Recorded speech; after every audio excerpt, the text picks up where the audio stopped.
Hello दोस्तों, इस lecture में अपन स्टार्ट करने वाले हैं एक न्यू टॉपिक जिसका नाम है लेबर कॉस्टिंग।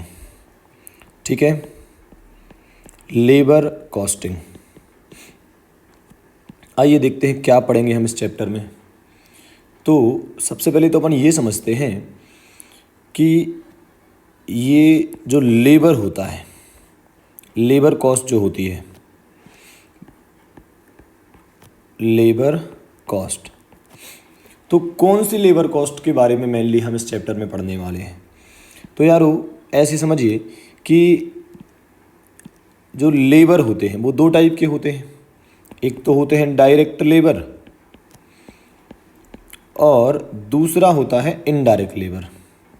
ठीक है, तो ऑब्वियसली लेबर कॉस्ट भी दो टाइप की होंगी, डायरेक्ट लेबर कॉस्ट और इनडायरेक्ट लेबर कॉस्ट। ठीक है, तो डायरेक्ट लेबर को जो हम पे करते हैं वो डायरेक्ट लेबर कॉस्ट हो गई अपने लिए, है ना, या डायरेक्ट वेजेस भी जिसे हम बोलते हैं। डायरेक्ट वेजेस का हो या डायरेक्ट लेबर कॉस्ट का हो, एक ही बात है ना। तो इनडायरेक्ट होता है और डायरेक्ट होता है। जो इनडायरेक्ट लेबर कॉस्ट होती है वो तो कहाँ चली जाती है, ओवरहेड चैप्टर में चली जाती है, क्योंकि सारे इनडायरेक्ट खर्चों का टोटल क्या होता है, ओवरहेड, और वो सारा कुछ हम कहाँ पढ़ते हैं, ओवरहेड चैप्टर में, है ना।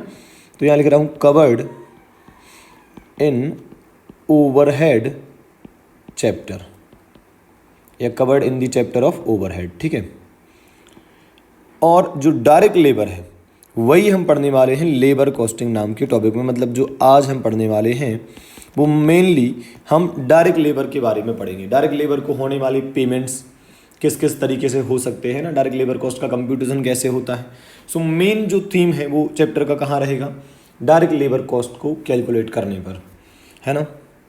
ओके, तो भाई लेबर कॉस्ट दो टाइप की, डायरेक्ट और इनडायरेक्ट। मेनली हम इस चैप्टर में डायरेक्ट लेबर कॉस्ट के बारे में पढ़ने वाले हैं। ठीक है, और आगे चलते हैं।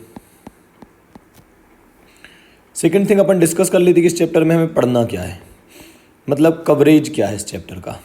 ठीक है, तो यदि कवरेज की बात करें तो देखिए क्या क्या आता है। सबसे पहला आता है computation of labour cost, computation of labour cost. ठीक है, अच्छा इसे आप एम्प्लॉय कॉस्ट भी बोल सकते हैं, एम्प्लॉय कॉस्ट कहिए या लेबर कॉस्ट कहिए, एक ही बात है। ठीक है, तो लेबर कॉस्ट या फिर एम्प्लॉय कॉस्ट कैसे कैलकुलेट करना है वो अपन सीखेंगे इस चैप्टर में। इसके अलावा अपन जानेंगे meaning and treatment of over time and idle time. इसका मतलब हुआ कि हम और क्या सीखेंगे। एक तो ओवर टाइम क्या होता है, आपने सुना होगा कि भाई एक नॉर्मल वर्किंग आवर्स से ज़्यादा अगर कोई वर्कर काम करता है तो वो ओवर टाइम होता है ना। तो ओवर टाइम क्या होता है, आइडल टाइम क्या होता है, तो इनकी मीनिंग क्या होते हैं, प्लस इनका ट्रीटमेंट क्या होता है कॉस्ट अकाउंटिंग में, हम ये भी सीखेंगे। ठीक है, इसके अलावा हम बात करेंगे सिस्टम ऑफ वेज पेमेंट्स, मतलब मजदूरी देने के तरीके क्या क्या हो सकते हैं, कौन कौन से सिस्टम हैं जो वर्कर्स को वेजेस पे करने के लिए यूज़ किए जाते हैं। ठीक है, इसके अलावा और क्या आता है भाई, कंप्यूटेशन ऑफ लेबर टर्नओवर। ठीक है, लेबर टर्नओवर क्या होता है, लेबर टर्नओवर को कैलकुलेट कैसे करते हैं, उसकी मेथड्स कौन कौन सी हैं, वो सारी बातें हम यहाँ पर पढ़ेंगे। ठीक है, और इसके अलावा और कुछ बातें भी आ सकती हैं जिन्हें मैं मिसलेनियस में लिख रहा हूँ, वो मिसलेनियस में आ जाएगा। ठीक है, अच्छा एक और बात, ये जो सिस्टम ऑफ वेज पेमेंट है इसके अंदर हम कुछ और भी पढ़ेंगे, और वो क्या होगा, वो होगा आपका इंसेंटिव प्लान्स। इंसेंटिव प्लान्स क्या मतलब हुआ सर इसका, देखिए जब वर्कर अच्छा काम करता है, जैसे कि 1 घंटे में 10 यूनिट बनानी थी 12 बना दी, अच्छा काम किया उसने, या फिर कोई काम में 1 घंटा लगना था उसने आधे घंटे में कर दिया, 45 मिनट्स में कर दिया। तो जब भी वर्कर कुछ अच्छा करेगा तो उसको हम इंसेंटिव पे करते हैं। तो इंसेंटिव पे करने की भी अलग अलग तरीके हैं, अलग अलग मेथड्स हैं, अलग अलग लोगों की अलग अलग ओपिनियन है इंसेंटिव को लेकर। तो वो सारी बातें अपन अंडरस्टैंड करेंगे इस चैप्टर में, ठीक है। सो ये हो गया हमारा कवरेज कि हमें क्या क्या पढ़ना है इस चैप्टर में, ठीक है। अब बढ़ते हैं हम आगे। तो हम थोड़ा सिंपल टॉपिक से स्टार्ट करते हैं और हम बात करेंगे लेबर टर्नओवर क्या होता है यहाँ से, ठीक है। लेबर टर्नओवर, लेबर टर्नओवर क्या होता है भाई? आपने टर्नओवर तो बहुत सुना होगा, है ना। आज जानेंगे अपन लेबर टर्नओवर क्या होता है। सुनिएगा ध्यान से। Rate of change in labour force, rate of change in labour force during an accounting period, accounting period normally लिख रहा हूँ ऐसा, मतलब नॉर्मली अकाउंटिंग पीरियड के लिए। बाकी तो आप गिवन पीरियड कुछ भी हो सकता है, आप तो चाहें तो 6 महीने का लेबर टर्नओवर कैलकुलेट कर लें, वो भी चलेगा, है। पर ठीक है, इन जनरल अपन एक अकाउंटिंग ईयर का निकालते तो मैंने अकाउंटिंग ईयर लिखा है, ठीक है। So rate of change in labour force, main शब्द क्या है? मेन शब्द है चेंज इन लेबर फोर्स।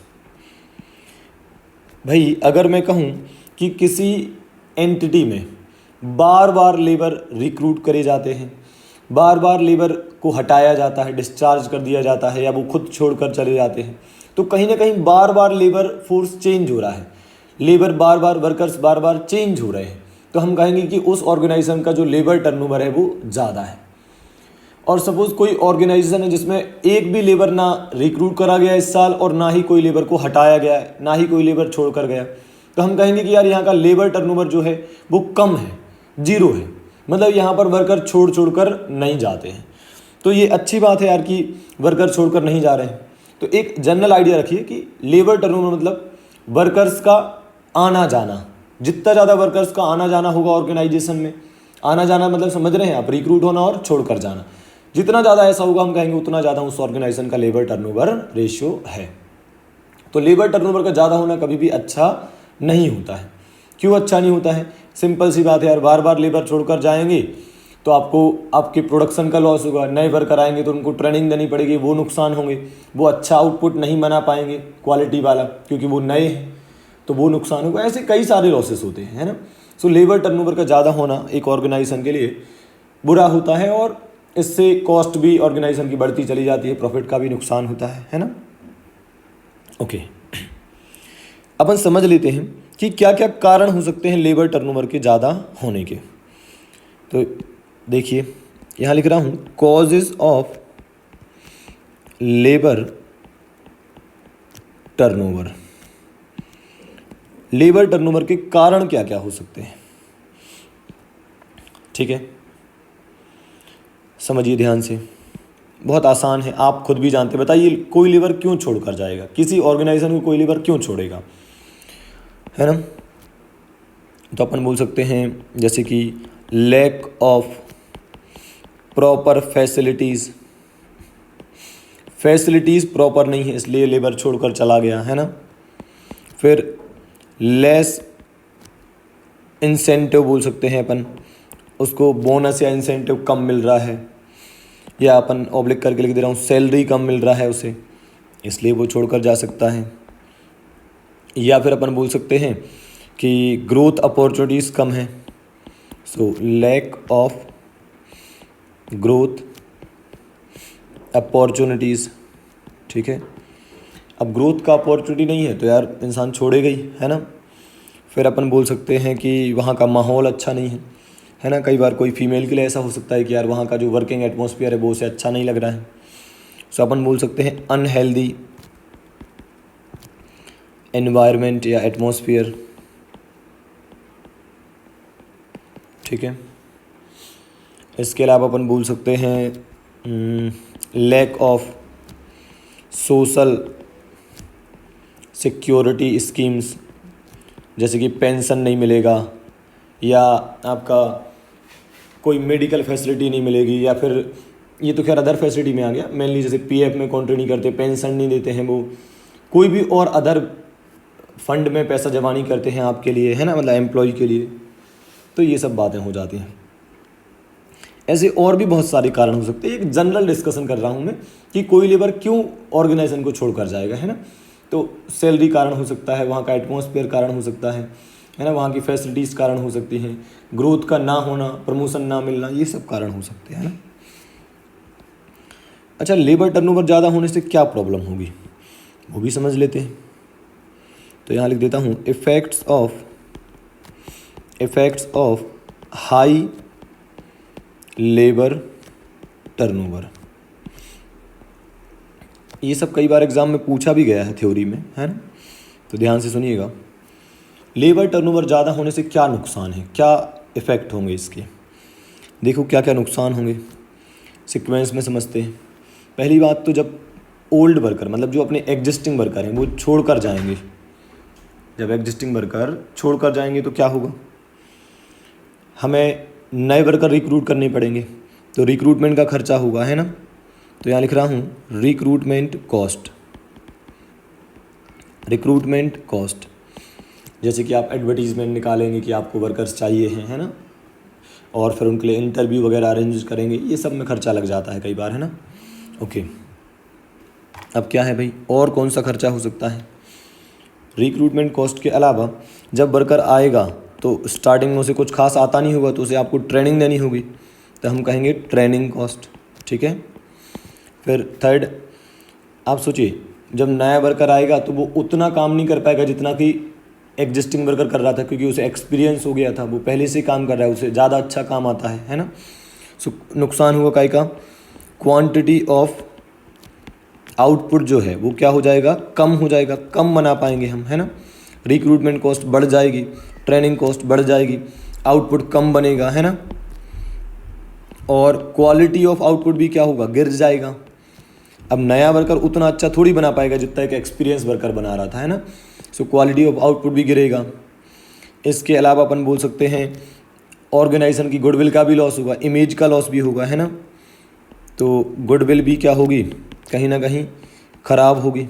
क्यों ख़राब होगी, दुनिया वाले जो भी अदर लोग हैं वो सोचेंगे कि यार इस ऑर्गेनाइजेशन में हमको जॉब नहीं करना, यहाँ का लेबर टर्नओवर बहुत ज़्यादा है, यहाँ कोई लेबर टिकता ही नहीं है, रुकता ही नहीं है। तो अपन सोचेंगे कि यार कि हमको भी यहाँ पर जॉब नहीं करना, यहाँ पर कुछ तो प्रॉब्लम होगी, है ना।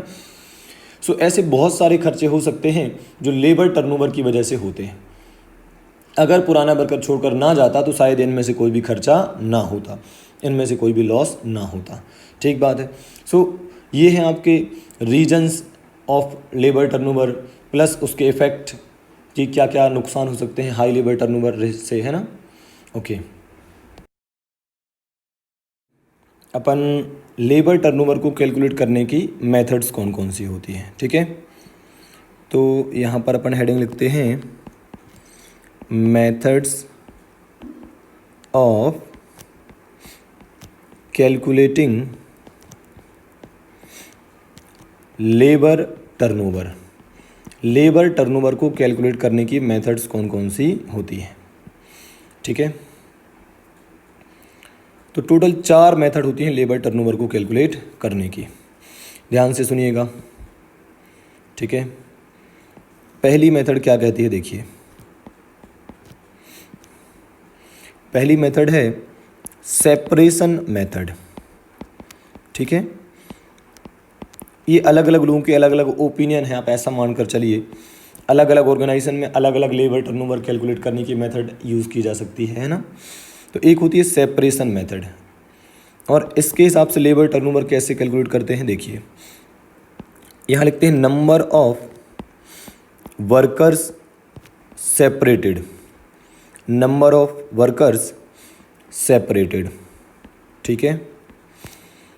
और डिवाइड में अपन लिखेंगे average number of workers, average number of workers.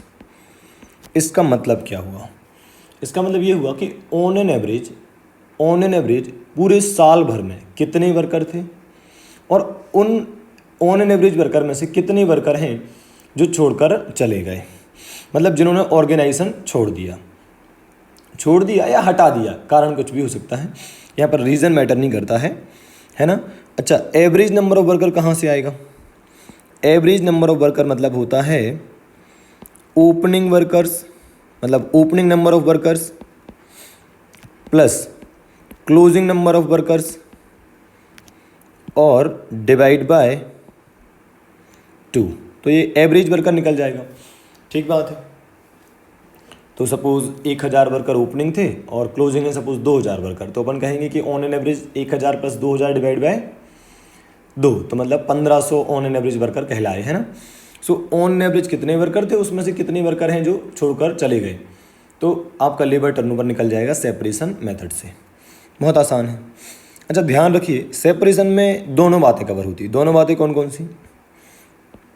पहला ये कि हो सकता है वर्कर खुद छोड़कर चला जाए, उसके लिए वो शब्द यूज़ करेंगे लेफ्ट, है ना। जैसे वो बोलेंगे कि 200 वर्कर्स लेफ्ट दी ऑर्गेनाइजेशन, मतलब वर्कर्स ने खुद से ऑर्गेनाइजेशन छोड़ दिया।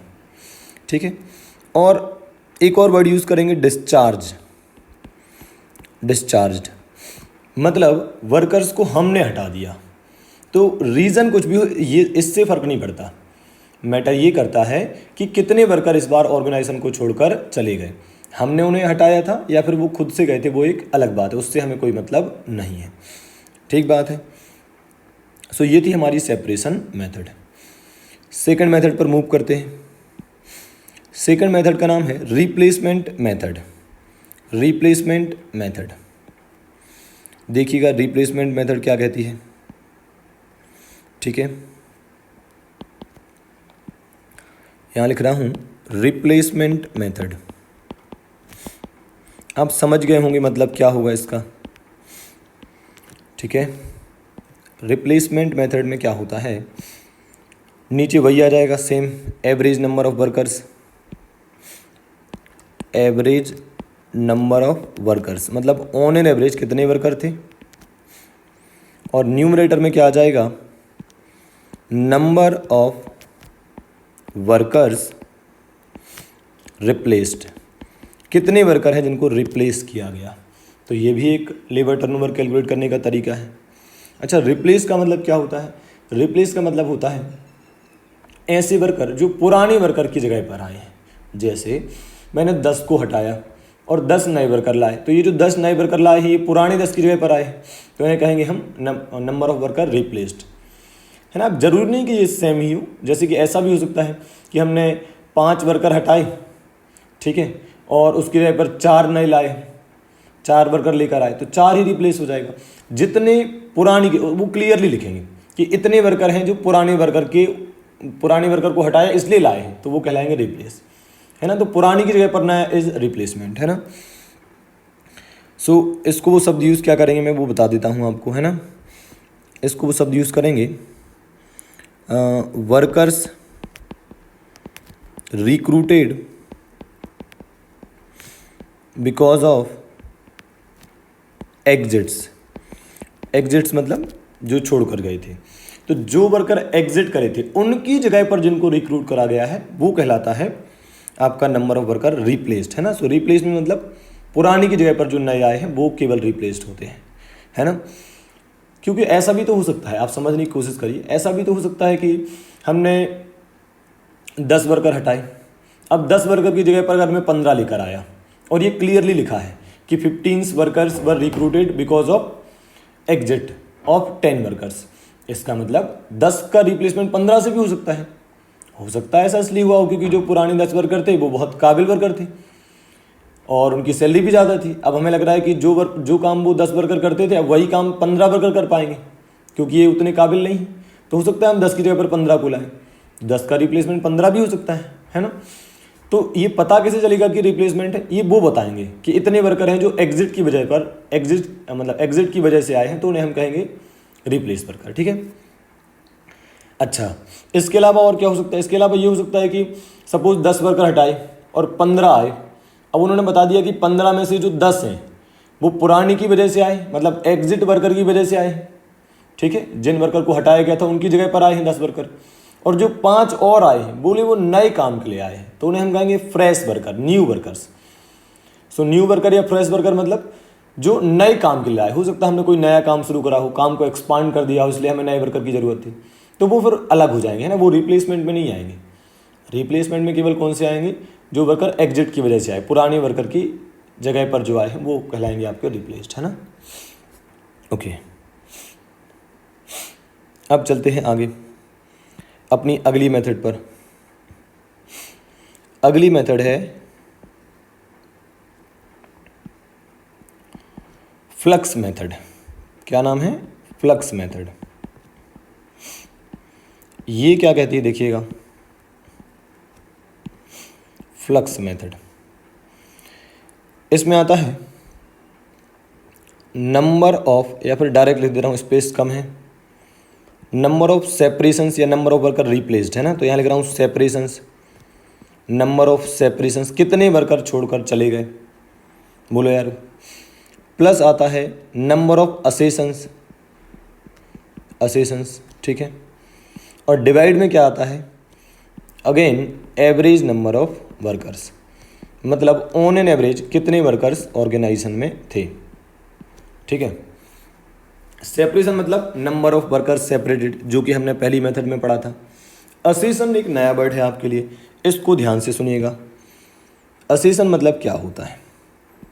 इसका मतलब होता है total joinings, total joinings, total नए वर्कर कितने आए उसे हम बोलते हैं असेशन। जैसे कि हमने 10 वर्कर्स को हटाया, ठीक है, 10 वर्कर हटाए और 15 वर्कर इस बार रिक्रूट किए गए हैं, ठीक है। और उन्होंने डिटेल दे दिया, उन्होंने कहा कि जो 15 हैं उसमें से जो 10 हैं वो पुराने 10 की जगह पर आए हैं और जो एडिशनल 5 हैं वो नए काम के लिए लाए गए, ठीक बात है। तो ऐसे केस में असेशन कितना होगा? टोटल 15, क्योंकि असेशन का मतलब होता है टोटल ज्वाइनिंग्स, मतलब वर्कर पुरानी की जगह पर आए हैं मतलब रिप्लेस्ड वर्कर हैं, या फिर नए काम के लिए आए, इससे फर्क नहीं पड़ता है। असेशन मतलब टोटल जिन्होंने ज्वाइन करा है इस पीरियड में वो सब असेशन के अंदर आ जाएंगे, है ना। सो टोटल ज्वाइनिंग्स में दोनों बातें आ गई, रिप्लेस्ड वर्कर भी आ जाएंगे और फ्रेश वर्कर भी आ जाएंगे, ठीक बात है।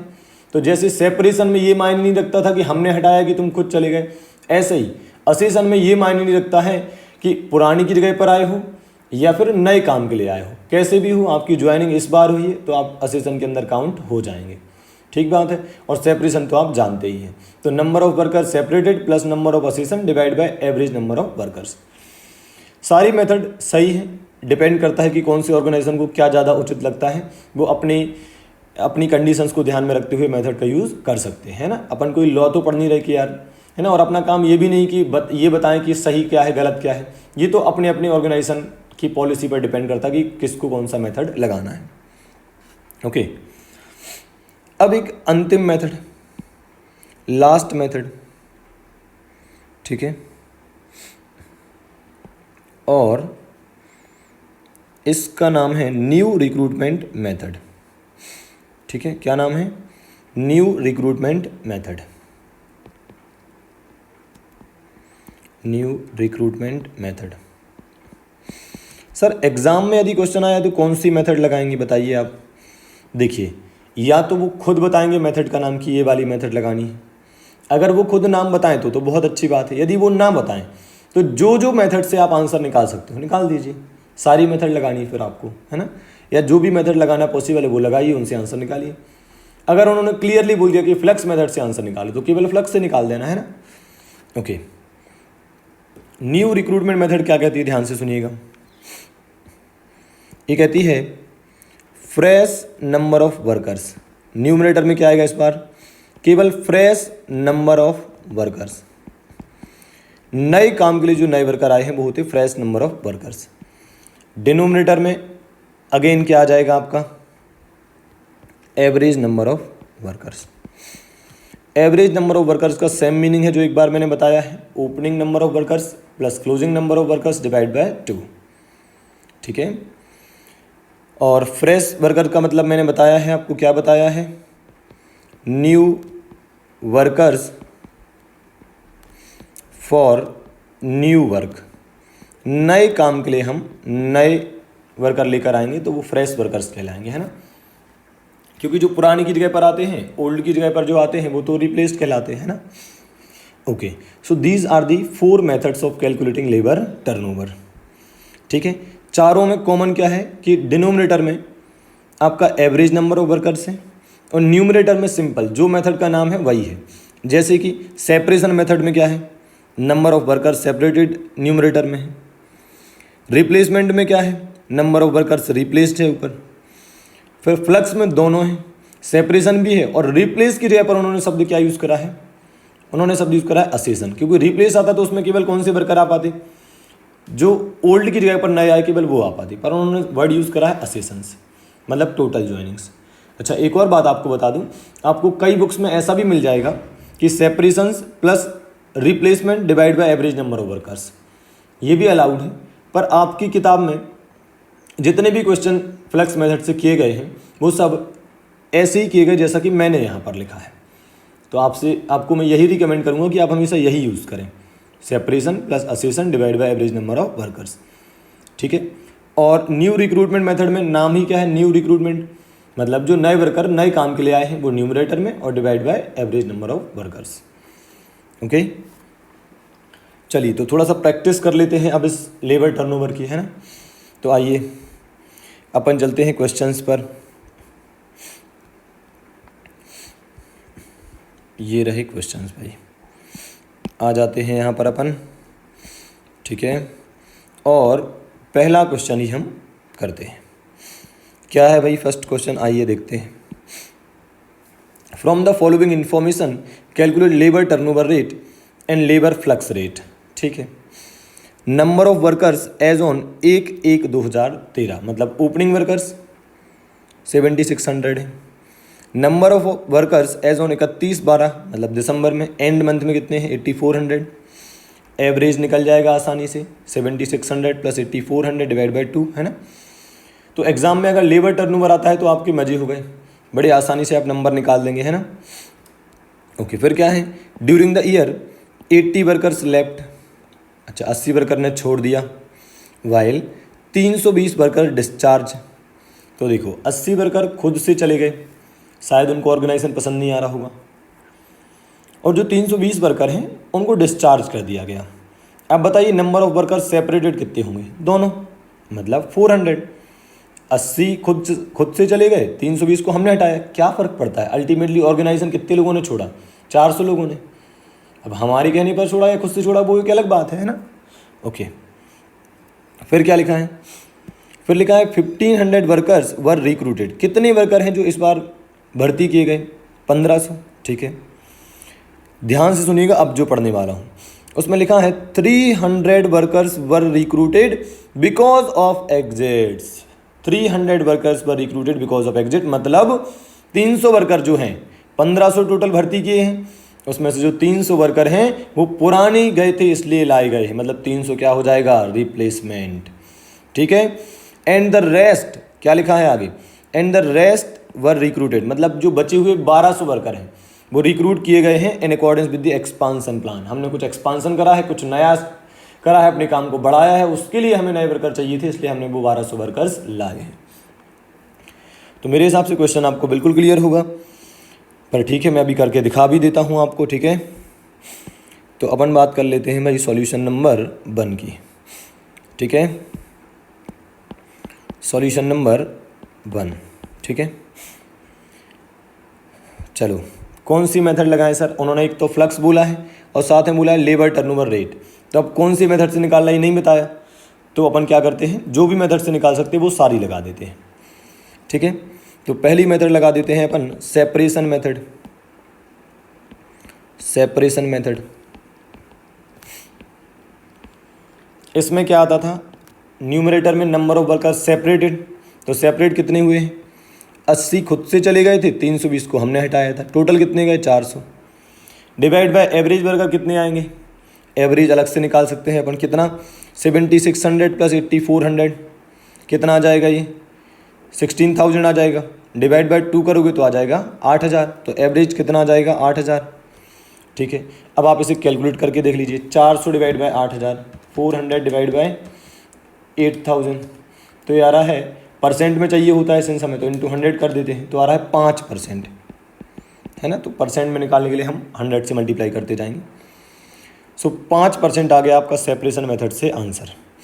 सेकंड आपका रिप्लेसमेंट मेथड लगा देते हैं। रिप्लेसमेंट मेथड में क्या होता है भाई, इसमें number of workers replaced numerator में आता है, तो कितने वर्कर रिप्लेस हुए, उन्होंने कहा था कि 300 वर्कर जो हैं वो पुरानी की जगह पर लाए गए थे, मतलब वो ही बस रिप्लेस कहलाएंगे। सो 300 हो जाएगा नंबर ऑफ वर्कर रिप्लेस्ड, और एवरेज तो अपन ने निकाला था 8000 वर्कर से, इंटू 100 कर दीजिए। कितना आएगा ये आएगा आपका 3.75% है ना। ओके, थर्ड मेथड अपन लगा देते हैं फ्लक्स मेथड। थोड़ा ध्यान से सुनिएगा इसको। फ्लक्स मेथड में क्या था, number of separation plus number of असेशन।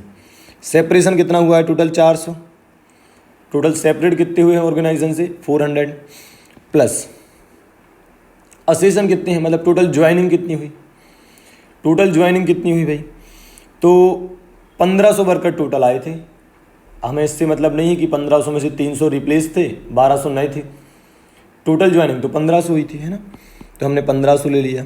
और डिवाइड बाय एवरेज वर्कर कितने थे, 8000, तो 1900 डिवाइड बाय 8000 अगर अपन करते हैं तो आता है 23.75%।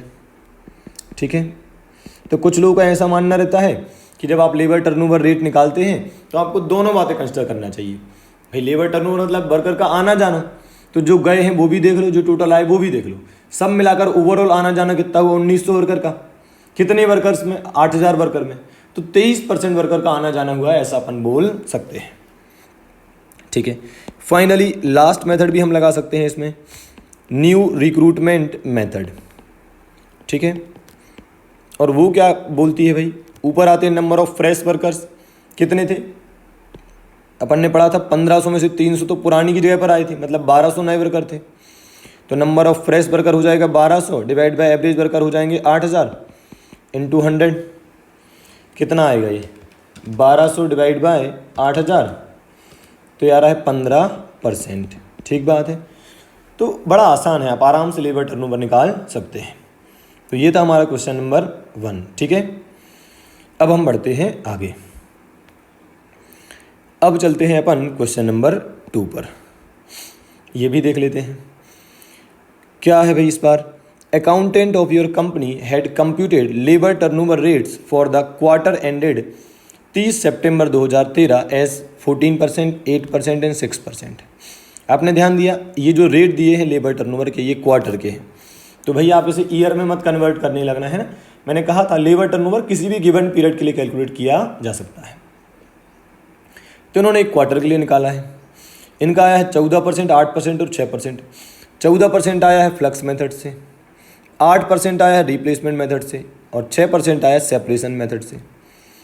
तो आपने देखा कि फर्स्ट क्वेश्चन में उन्होंने आपसे लेबर टर्नओवर रेट कैलकुलेट करवाए थे, इस बार गिवन है, इसका मतलब ये कि कुछ और पूछेंगे तो उसमें क्या फ़र्क पड़ता है यार, कैलकुलेशन ही तो करना है। पहले कुछ और मिसिंग था और कुछ और गिवन था, अब कुछ और गिवन है, कुछ और मिसिंग है ना। So if the number of workers replaced, क्या लिखा है, if the number of workers replaced during the second quarter of the financial year 2013-14 is 36। मतलब what is given to us, number of worker replaced कितने हैं, 36। Find the following, आपसे क्या पूछा है, the number of workers recruited and joined, the number of workers recruited and joined, कितने workers हैं जिनको भर्ती किया गया, ज्वाइन किया गया। ठीक है, ये हमें निकालना है, मतलब एक तरीके से असेशन हमें निकालना है, नहीं यहाँ पर हमें असेशन निकालना है। और the number of workers left and discharge, मतलब हमें सेपरेशंस निकालना है, नंबर ऑफ वर्कर्स सेपरेटेड निकालना है। ठीक है, तो इस बार हमें ये दोनों चीज़ें कैलकुलेट करनी है जो कि फर्स्ट क्वेश्चन में गिवन थी। आइए, तो कहाँ से स्टार्ट हुआ क्वेश्चन आप ही बताइए। अपन स्टार्ट पता है कहाँ से करेंगे, अपन करेंगे अपना रिप्लेसमेंट मेथड से। बताइए क्यों, क्योंकि नंबर ऑफ वर्कर रिप्लेस्ड हमें गिवन है, तो कहीं ना कहीं हम कुछ तो निकाल ही पाएंगे, है ना। तो आइए, रिप्लेसमेंट मेथड से आंसर कितना गिवन है, 8%। ठीक है, तो यहाँ लिखता हूँ सबसे पहले सॉल्यूशन नंबर 2, और यहाँ लिखता हूँ रिप्लेसमेंट मेथड। ठीक है, और ये क्या होती है, नंबर ऑफ वर्कर्स रिप्लेस्ड, ये क्या होता है, number of workers replaced, average number of workers. तो यहाँ लिख भी देता हूँ number of workers replaced, number of workers replaced divide by average number of workers. ठीक है, अब बताइए रिप्लेसमेंट मेथड का रेट कितना गिवन है? ये है 8%, तो यहाँ लिख देते हैं 8%। ठीक है, और इक्वस टू में नंबर ऑफ वर्कर रिप्लेस्ड कितने हैं? 36। नीचे आएगा एवरेज नंबर ऑफ वर्कर्स, तो लिख दे रहा हूँ एवरेज वर्कर्स। तो बताइए एवरेज वर्कर कितने आ जाएंगे? Therefore average number of workers equals to 36 divide by 8%, 36 divide by 8%, ये आ रहा है 450। तो ये आ गए 450 वर्कर्स। ठीक बात है, डन। अब क्या करना है भाई हमें? अब क्या हम कोई भी और मेथड लगा सकते हैं? हाँ सर, अब तो सिंपल हो गया। देखना, ये हो गया अपना क्या, रिप्लेसमेंट मेथड से अपन ने एवरेज वर्कर निकाल लिए। अब देखो, अब तो मज़े के साथ हो जाएगा। सेपरेशन मेथड में क्या होता है आपको पता है अच्छी तरीके से। तो सेपरेशन मेथड होता है number of workers separated divide by average number of workers. Average कितने हैं? 450। ठीक है, तो एक काम करते हैं, इसको अपन नीचे लिख देते हैं। इस सेपरेशन मेथड का आंसर कितना दिया है? सेपरेशन मेथड का आंसर दिया है 6%। 14% था फ्लक्स का, 8% था रिप्लेसमेंट का, 6% है सेपरेशन का। तो यहाँ लिख देता हूँ 6%। और नंबर ऑफ वर्कर्स सेपरेटेड नहीं पता, नंबर ऑफ वर्कर्स सेपरेटेड नहीं पता, और डिवाइड बाय क्या आ जाएगा अपना एवरेज वर्कर, तो हमको पता है अब वो कितने हैं? 450। तो ये क्रॉस मल्टीप्लाई होगा, तो 450 इंटू 6%, ये आ रहा है 27। तो आपका नंबर ऑफ वर्कर्स सेपरेटेड कितना आ जाएगा बताइए? ये आ जाएगा 27। ठीक है, अब केवल फ्लक्स मेथड और यूज़ करना है, तो जो बचा हुआ है वो भी उससे निकल जाएगा, है ना। तो देखना फ्लक्स मेथड में क्या होता है भाई, पहले देख लो फ्लक्स मेथड का दिया कितना है परसेंट? 14%, तो 14%। न्यूमरेटर में क्या आता है? नंबर ऑफ सेपरेशंस, वो आए हैं 27। फिर आता है नंबर ऑफ असेशंस, तो मैं लिख दे रहा हूँ असेशंस। ठीक है, और डिवाइड में आता है एवरेज वर्कर। एवरेज वर्कर कितने हैं? 450। 450 इंटू 14% कितना होगा? 450 इंटू 14%, ये आ जाएगा यहाँ पर 63, यहाँ पर 27 प्लस नंबर ऑफ असेशंस। ठीक है, तो अब आप समझ गए होंगे असेशंस बराबर कितने आ जाएंगे बताइए? ये आ जाएंगे 63 माइनस 27, 63 माइनस 27, 36 आ जाएंगे ये, है ना, 36। और असेशन का ही मतलब क्या होता है? Total number of workers recruited and joint, जो पूछा गया है ना। सो आप इसे टोटल ज्वाइनिंग्स भी बुला सकते हैं। ठीक बात है, ख़त्म, दोनों आंसर आ गए। उन्होंने क्या क्या पूछा था? उन्होंने पूछा था लेफ्ट एंड डिस्चार्ज मतलब सेपरेशन, ये आया 27, और number of worker recruited and joint जिसका मतलब होता है असेशन, तो आया आपका 36। ख़त्म, आसान है यार, कोई दिक्कत नहीं है। सो ये हो गया आपका क्वेश्चन नंबर 2 का आंसर। ठीक है, ये रहा सॉल्यूशन नंबर 2, यहाँ से स्टार्ट हुआ था। ठीक है, ये हो जाएगा आपका सॉल्यूशन नंबर 2 का आंसर। ठीक है, चलो तो अब बात करते हैं अपन आगे की, और हम अपने नेक्स्ट क्वेश्चन पर मूव करते हैं। नेक्स्ट क्वेश्चन थोड़ा अच्छा उठा लेते हैं अपन, जिसमें थोड़ा सा लेवल हो। तो 3, चलो 3 ही अच्छा है, 3 देख लेते हैं। ठीक है, 3 में क्या है देखिएगा, सॉल्यूशन नंबर 3। चलो पहले क्वेश्चन समझ लेते हैं अच्छे से। Human resource department of A limited computed labour turnover by replacement method at 3%। Replacement method से लेबर टर्नओवर कितना आ रहा है? 3%।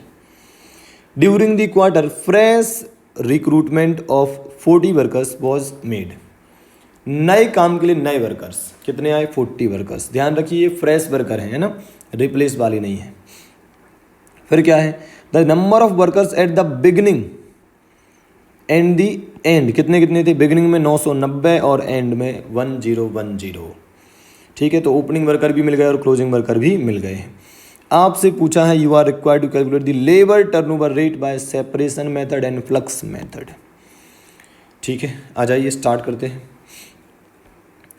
तो भाई सबसे पहले मुझे बताओ सेपरेशन मेथड का फॉर्मूला क्या होता है। तो यहाँ लिख देते हैं अपन, सबसे पहले लिख देते हैं सेपरेशन मेथड। ठीक है, सेपरेशन मेथड, इससे आंसर कितना आएगा, नंबर ऑफ वर्कर सेपरेटेड, हमें ये चाहिए पड़ेगा न्यूमरेटर में। ठीक है, और डिवाइड में क्या चाहिए हमें, एवरेज नंबर ऑफ वर्कर्स। ठीक है, आप बताइए क्या हमारे पास नंबर ऑफ वर्कर्स सेपरेटेड हैं, जवाब है नो। क्या एवरेज नंबर ऑफ वर्कर्स हैं, हाँ। कैसे आ जाएगा, 990 प्लस 1010, तो एक तरीके से वो तो 2000 हो गया टोटल, डिवाइड बाय 2 करेंगे तो 1000 आ जाएगा, नहीं। ठीक है, तो ये आ जाएगा आपका 1000। तो एवरेज नंबर ऑफ वर्कर्स तुम्हारे पास है कितना, 1000। ठीक बात है, और आगे चलते हैं। अब सवाल है यार कि नंबर ऑफ वर्कर्स सेपरेटेड कहाँ से आएंगे, ये तो हमें पता नहीं है, तो फिर क्या करा जाए। होल्ड करते हैं, अगली मेथड पर चलते हैं। अगली मेथड हमारी कौन सी है, फ्लक्स मेथड। फ्लक्स मेथड क्या होती है, number of separations plus number of accessions. ठीक है, और डिवाइड में क्या आता है, एवरेज नंबर ऑफ वर्कर्स। तो लिख रहा हूँ average workers. Again same problem, average workers कितने हैं, 1000। एवरेज वर्कर हैं 1000, निकाला था हमने 990 प्लस 1010 डिवाइड बाई 2 है ना। ओके, ना तो सेपरेशन पता है ना ही असेशन पता है। अच्छा, असेशन में 2 चीज़ें आती हैं, एक तो आता है रिप्लेसमेंट और दूसरा आता है फ्रेश वर्कर। हमारे पास फ्रेश वर्कर तो हैं 40, ये बनते हैं ना, ये देखो, पर रिप्लेस नहीं है, तो कुल मिलाकर अपन फंस गए। तो क्या करा जाए सेपरेशन निकालने के लिए, रिप्लेस निकालने के लिए, है ना, क्या करा जाए। तो देखो आपके पास जो आंसर दिया है वो दिया है रिप्लेसमेंट मेथड का। तो जो गिवन होता है नॉर्मली अपन उसका यूज़ करके अपन कुछ कर सकते हैं, कुछ निकाल सकते हैं। चलो आओ ट्राई करते हैं। तो रिप्लेसमेंट का आंसर दिया है 3%, आओ इसका यूज़ करते हैं। ठीक है, अभी इसको ऐसे ही छोड़ देता हूँ और वर्किंग नोट 1 लिख देता हूँ यहाँ पर। यहाँ लिखता हूँ रिप्लेसमेंट मेथड। रिप्लेसमेंट मेथड क्या होता है, number of workers replaced, number of workers replaced, और डिवाइड में आता है average number of workers. Okay, अब क्या करना है, ध्यान से सुनिएगा। नंबर ऑफ वर्कर रिप्लेस्ड हमें नहीं पता, तो यहाँ पर लिख देता हूँ नंबर ऑफ रिप्लेसमेंट, ये हमें नहीं पता। एवरेज वर्कर कितने हैं, 1000 है। ओके, और रिप्लेसमेंट मेथड का जो रेट दिया था वो दिया था 3%। तो आप बताइए कितना आ जाएगा number of replacement. Obviously 1000 into 3% मतलब 30 है ना। So number of workers replaced कितना आ जाएगा, 1000 इंटू 3% मतलब 30 आ जाएगा। बोले यार, ठीक है। अब हमें क्या करना है, अब हम इसका भी कुछ यूज़ कर सकते हैं। ठीक है, कैसे यूज़ कर सकते हैं, ध्यान से सुनिएगा। अपन क्या करेंगे, एक ऐसी कुछ इक्वेशन अपन बना सकते हैं क्या, देखना इसको ध्यान से सुनना, जो अब लिखने वाला हूँ ये स्पेशल इक्वेशन में। ओपनिंग वर्कर्स, ठीक है, प्लस जो टोटल ज्वाइन करे तो टोटल ज्वाइनिंग्स माइनस सेपरेशन। ठीक है, तो क्या ऐसा करने पर क्लोजिंग वर्कर आ जाएंगे। हाँ सर, एकदम क्लियर है, इसमें कौन सी बड़ी बात है, ये तो स्टॉक के जैसा हो गया भाई। ओपनिंग कितने थे, कितना आया टोटल कितना गया, तो जो होगा वो क्लोजिंग में बच जाएगा, है ना। ठीक है, इसको फिर से लिखता हूं, ओपनिंग वर्कर्स टोटल ज्वाइनिंग की जगह मैं 2 चीज़ें लिख सकता हूं। टोटल ज्वाइनिंग में एक तो आ जाता है रिप्लेस्ड और एक आ जाता है फ्रेश। ठीक है, फ्रेश वर्कर्स, तो इसके 2 पार्ट हो गए।